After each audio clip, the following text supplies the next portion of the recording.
नमस्कार साथियों। Mind market academy में आप सभी का स्वागत है। आज के इस वीडियो में हम बात करेंगे डायोड क्या है और ये कैसे वर्क करता है। तो आप चाहे टेक्निकल फील्ड से हो चाहे नॉन टेक्निकल फील्ड से हो, आप अपने जीवन में डायोड का उपयोग जरूर करते आ रहे हैं, भले ही आपको न पता हो। तो हम इस वीडियो में आपको बिल्कुल सिंपल लैंग्वेज में समझाएंगे कि डायोड क्या होता है और कैसे वर्क करता है। और आने वाले वीडियोज में आपको हम कुछ ऐसे इसके एप्लीकेशन भी बताएंगे जो हम रोज के जीवन में यूज ही करते हैं डायोड को। तो चलिए हम वीडियो को स्टार्ट करते हैं। तो डायोड समझने से पहले हम साइकिल के ट्यूब को समझते हैं जिसमें ये पिन लगा होता है। और इस पिन में हम साइकिल का जिससे हवा भरते हैं वो पंप लगा के हवा भरते हैं। तो एक्चुअली हम करते क्या है, इस पंप से हम हवा, जब इसको पंप को दाबते हैं तो हवा बाहर से अंदर ट्यूब के अंदर जाता है और ट्यूब में हवा भर जाता है। लेकिन आप बताइए, क्या ट्यूब के अंदर से बाहर हवा आता है? नहीं आता है। कहने का मतलब ये है कि ये केवल एक दिशा में वर्क करता है, बाहर से अंदर की तरफ। जब हम बाहर से हवा भरते हैं तो अंदर हवा जाता है, लेकिन ट्यूब के अंदर से बाहर हवा नहीं आता है। तो in the same way diode होता है। तो डायोड, इसके फंक्शन समझने से पहले हम इसके सिंबल देख लेते हैं। तो डायोड का सिंबल कुछ इस तरीके से होता है। तो इससे आप देख सकते हैं कि यहाँ से कुछ इस साइड में जाना इजी है कंपेयर टू इस साइड से इस साइड। ठीक है। तो डायोड का ये जो अ, जिसमें एरो लगा होता है इसको एनोड बोलते हैं। और जो एक सिंपल लाइन होता है इसको कैथोड बोलते हैं।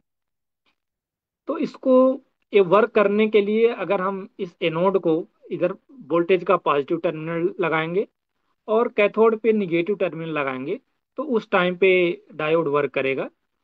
और अगर एनोड पे निगेटिव टर्मिनल लगाएंगे और कैथोड पे पॉजिटिव टर्मिनल लगाएंगे तो ये डायोड वर्क नहीं करेगा। आगे हम अभी समझेंगे। तो अगर आप मार्केट में डायोड, अगर आप टेक्निकल फील्ड से हो, आप कभी डायोड खरीदे हो या फिर अपने टीवी, टेलीविजन या फिर रेडियोज में अगर कभी दुकान पे ओपन किए देखे होगे तो शायद एक कंपोनेंट देखे होगे। तो ये है डायोड। तो डायोड में जो एक्चुअल आता है उसमें ये ब्लैक साइड होता है। ब्लैक साइड जो होता है उसको हम एनोड बोलते हैं। और जो इस पे ग्रे कलर का स्ट्रिप होता है इसको कैथोड बोलते हैं। और उस पे कुछ नंबर दिया होता है, 1 1 N 7001, different types of diode जैसा हो। ठीक है। तो जैसा कि हमने अभी बताया कि जब इस एनोड को पॉजिटिव टर्मिनल लगाएंगे और कैथोड को निगेटिव टर्मिनल लगाएंगे तो ये डायोड जो है शॉर्ट सर्किट की तरह बिहेव करेगा। शॉर्ट सर्किट की तरह बिहेव करेगा तो इधर से करंट को फ्लो होने का पाथ इजिली मिल जाएगा। तो करंट फ्लो होगा। लेकिन अगर आप टर्मिनल को इंटरचेंज कर दो, ये इस कैथोड को निगेटिव टर्मिनल से जोड़ दो और सॉरी, एनोड को निगेटिव टर्मिनल से जोड़ दो और कैथोड को पॉजिटिव टर्मिनल से जोड़ दो, तो ये जो डायोड है ये ब्रेक कर देगा, ओपन सर्किट की तरह बिहेव करेगा। तो इधर से करंट अभी फ्लो नहीं हो सकता है। ठीक है। तो कहने का मतलब ये डायोड, जैसे अभी हम इधर ट्यूब में समझे कि हवा बाहर से अंदर ही केवल जा सकता है, वैसे सिमिलर वे में अगर करंट एनोड से कैथोड की तरफ फ्लो हो रहा है फिर तो सही है, फिर तो ये फ्लो होने देगा। अगर करंट कैथोड से एनोड की तरफ फ्लो हो रहा है तो ये फ्लो नहीं होने देगा। ठीक है। मैं आशा करता हूँ कभी ये समझ में आपको आ गया होगा। तो अभी इसको और थोड़ा सा डीप में समझने के लिए हम आपको थोड़ा और फंडामेंटल में ले चलते हैं। तो हमने अ, अपने नॉर्मल जीवन में दो चीजें सुने हैं, एक सुचालक, एक कुचालक। सुचालक मतलब जिसमें इलेक्ट्रिसिटी इजीली फ्लो कर सकता है, जैसे जो हम कॉपर का वायर, एल्यूमिनियम का वायर लेते हैं। कुचालक मतलब जिसमें इलेक्ट्रिसिटी फ्लो नहीं कर सकता है, जैसे प्लास्टिक हो गया, लकड़ी, सूखा लकड़ी हो गया, तो इसमें नहीं फ्लो करेगा। और एक और तीसरा कैटेगरी का जो है होता है, जो जिसका जो चालक और कुचालक के बीच में होता है। ना ये ज्यादा करंट फ्लो करा सकता है और ना ये ज्यादा रोक सकता है। उसको बोलते हैं सेमी कंडक्टर। जैसे सुचालक को हम बोलते हैं कंडक्टर, कुचालक को बोलते हैं इंसुलेटर। तो इन दोनों को बीच में जिसका कंडक्टिविटी है उसको बोलते हैं हम सेमी कंडक्टर, अर्धचालक। ठीक है। तो सिलिकॉन एक हमारा सबसे बेस्ट एग्जांपल है। सिलिकॉन जर्मेनियम जनरली हम करते हैं, तो सिलिकॉन हमारे इन्वायरमेंट में सबसे ज्यादा पाया जाता है, तो हम सिलिकॉन अभी एग्जांपल के रूप में लेते हैं।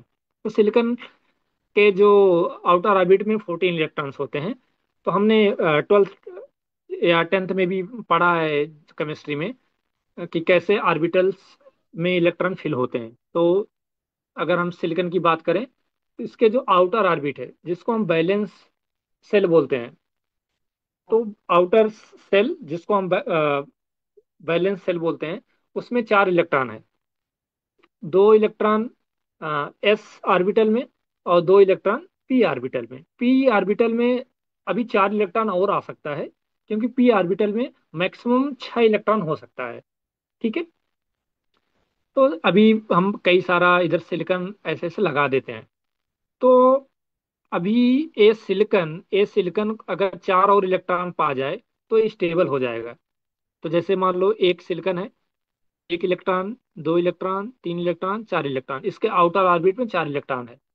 तो ये अपने नेबरिंग जो सिलिकॉन है उससे 1 इलेक्ट्रॉन, 2 इलेक्ट्रॉन, 3 इलेक्ट्रॉन, 4 इलेक्ट्रॉन से वैलेंस बैंड बना लेगा, उससे उधार ले लेगा, शेयर कर लेगा।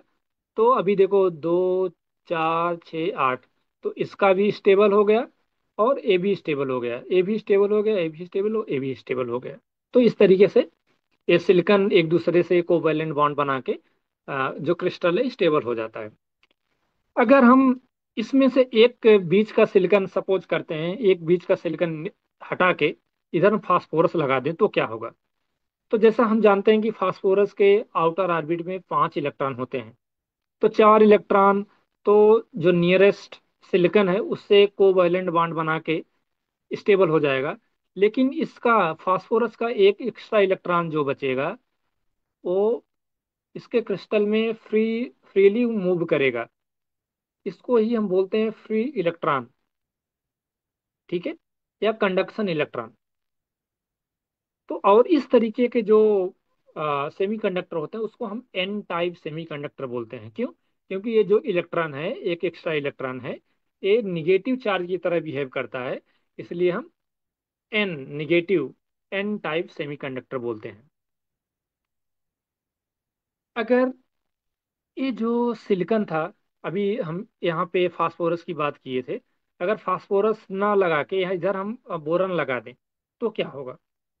तो जैसा कि हम जानते हैं बोरन के आउटर ऑर्बिट में 3 ही इलेक्ट्रॉन होते हैं। तो ये 3 इलेक्ट्रॉन नियरेस्ट सिलिकॉन से कोवैलेंट बॉन्ड तो बना लेगा, लेकिन एक ये सिलिकॉन क्या करेगा, ये सिलिकॉन एक एक्स्ट्रा बॉन्ड बनाने के लिए जो है ये ओपन वो, वो करेगा क्रिस्टल में। जिसका एनर्जी कम होगा उसका इलेक्ट्रॉन लेके अपना बॉन्ड बनाएगा। तो मान लीजिए अगर यहाँ से ए इलेक्ट्रॉन इस इलेक्ट्रॉन को अट्रैक्ट कर ले इधर, तो ए इलेक्ट्रॉन यहाँ पे आ जाएगा और ए जो ऐसे ओपन सर्किल है यहाँ चला जाएगा, है ना। मतलब इलेक्ट्रॉन इधर मूव कर रहा है और ए होल जो है इधर मूव कर रहा है, इलेक्ट्रॉन के जस्ट अपोजिट। तो हम इसको बोलते हैं इसको होल बोलते हैं। और इसका चार्ज हम बोलते हैं पॉजिटिव चार्ज है, क्योंकि ये इलेक्ट्रॉन जो कि निगेटिव है उसके विपरीत जो है कैरेक्टरिस्टिक शो कर रहा है। इलेक्ट्रॉन इधर आ रहा है, तो अभी यहाँ पे ओपन प्लेस था तो अभी इधर ओपन प्लेस हो गया। तो आप ऐसे एज्यूम कर सकते हैं जब इलेक्ट्रॉन इधर मूव कर रहा है तो ये जो है ओपन प्लेस इधर मूव कर रहा है, अपोजिट मूव कर रहा है। इसलिए इसको हम positive type P type semiconductor बोलते हैं। ठीक है। आई होप ये आपको अच्छे से समझ आ गया। तो चलिए आपको हम ले चलते हैं कुछ थोड़ा सा एक छोटे से डेमोन्स्ट्रेशन की तरफ। ये आपका मान लेते हैं ये पी टाइप सेमीकंडक्टर है और ये एन टाइप सेमीकंडक्टर है। पी टाइप सेमीकंडक्टर को हमने बैटरी के पॉजिटिव टर्मिनल से और एन टाइप सेमीकंडक्टर को हमने बैटरी को निगेटिव टर्मिनल से कनेक्ट किया है। तो पॉजिटिव टर्मिनल क्या करेगा, अभी हमने बोला कि इसमें पी टाइप में होल होते हैं जो पॉजिटिव चार्ज होता है। तो ये पॉजिटिव चार्ज इस पॉजिटिव चार्ज को रिपेल करेगा। मतलब इधर अगर आप देखोगे यहाँ पे पॉजिटिव चार्ज इधर क्रॉस करने की कोशिश करेगा, और ये पॉजिटिव चार्ज निगेटिव चार्ज को अट्रैक्ट करेगा। मतलब इस एन टाइप सेमीकंडक्टर से जो निगेटिव चार्ज है उसको अट्रैक्ट करने की कोशिश करेगा, है ना। तो अभी इधर हम प्ले करते हैं वीडियो। इधर आप देखिए, अभी इलेक्ट्रॉन इधर अंदर साइड पी टाइप में आ रहा है, क्योंकि ये इस बैटरी से अट्रैक्ट हो रहा है। और जो इधर पी टाइप होल हैं जो कि पॉजिटिव हैं, इधर टाइप इस साइड आ रहा है, क्योंकि ये इधर इसके निगेटिव टर्मिनल की तरह अट्रैक्ट हो रहा है। तो होगा क्या कि नियर नियर द जंक्शन जहाँ पे पी टाइप और एन टाइप है, इधर जंक्शन पे एक ऐसा रीजन बन जाएगा जहाँ पे मोबाइल चार्ज नहीं होंगे। इस इस पार्ट को हम बोलते हैं डिप्लीशन रीजन। इस रीजन को डिप्लीशन रीजन या डिप्लीशन लेयर बोलते हैं, ठीक है। और इस तरीके से आपका डायोड वर्क करता है। लेकिन तो सपोज करिए, अगर वोल्टेज का ये निगेटिव टर्मिनल होता और ये पॉजिटिव टर्मिनल होता, तो क्या होता। तो अगर ये निगेटिव टर्मिनल होता, तो इधर के जो पॉजिटिव चार्ज हैं ये अट्रैक्ट कर लेता, इधर के निगेटिव जो चार्ज हैं ये अट्रैक्ट कर लेता। तो ये बीच का जो मोबाइल चार्ज का रीजन है बहुत बड़ा हो जाता, जिससे इधर इसके कंडक्टिविटी, मतलब इधर से इलेक्ट्रॉन इधर जाने में और इधर से होल को इधर आने में बहुत तकलीफ होता। इसलिए करंट नहीं फ्लो करता। इसलिए अपोजिट, जिसको हम रिवर्स बायस बोलते हैं, रिवर्स बायस में करंट नहीं फ्लो करता है। मैं आशा करता हूँ कि आपको ये वीडियो बहुत अच्छे से समझ में आया होगा। आज के वीडियो में बस इतना ही। अगर आपको वीडियो अच्छा लगा हो तो आप अपने साथियों के साथ शेयर करिए, और और भी आगे नए वीडियो के लिए आप चैनल को सब्सक्राइब कर लीजिए, जिससे कि हम इससे रिलेटेड और भी जब वीडियो लाएं तो आपको सीधा आपको नोटिफिकेशन मिले। धन्यवाद।